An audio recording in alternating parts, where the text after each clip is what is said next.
from the mile. They're all set. There's the signal. Gates open. They're away. Aperitivo won the jump, but soon after, She's Notorious and Caboteur drive through. Ampere and Far Flung are handy. Far Flung now back to fifth. And then comes Montenegro, Judiciary, Twin Spinner back on the running rail. And then comes I Could Do Better and Sky is back last. She's Notorious takes up the lead, heading down the back straight with 1200 left to go. From Aperitivo, who's caught a little wide, starting to stride on.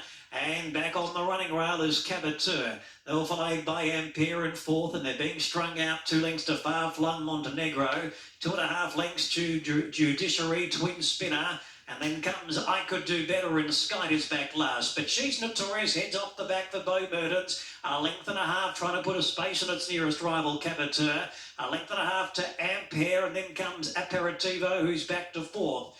Next is Far Flung, and the favourite now angles out 3 wide, and Shin starts to get mobile and is quickly whizzing up. He's rapidly improving his position, and a long way out, Far Flung is taken over. Judiciary's back in 6th, and then comes I Could Do Better coming to the outside. Sky and Twin Spinner as they come into the straight. So Far Flung sustaining a run and moving up to She's Notorious is kicking back.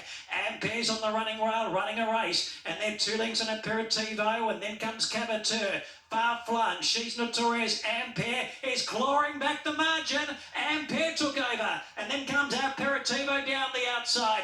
Ampere with a good kick from Far Flung and Aperitivo, but it's Ampere. Ampere by a neck on the line, Aperitivo, and 2.5 lengths Far Flung. Then Caboteur followed by, in behind those runners, She's Notorious, Judiciary, Montenegro, Twin Spinner, and last in was I Could Do Better. And also, well back was Skite.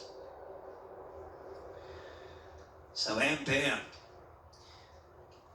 well, she was excellent in her 2 runs here last term, and she's returned to the scene of those performances and where she runs so well. The times from those runs suggested she was well and truly up to this, even though perhaps just a shade below her best at sail. But she quickly sprinted. You could see the way that she was improving on the inside of She's Notorious, that she's going to be in the finish. And then 200 out, a sharp burst of speed enabled her to open up on Aperitivo, who's clawed back the margin to within a neck on the line. Good night out for Blake McDougall, this time combining with Michael Kemp, thereby shocking. And now a 2-time winner here at Pakenham on the turf. It's 9:11. 7 Far Flung has just nosed out the 5 She's Notorious. Should I say is third. She's Notorious has just nosed out Caboteur in 4th, should I say. So 9:11, 7. Clear margins there, but just a pimple between 4th and 5th with the 5 She's Notorious ahead of the 6 Caboteur.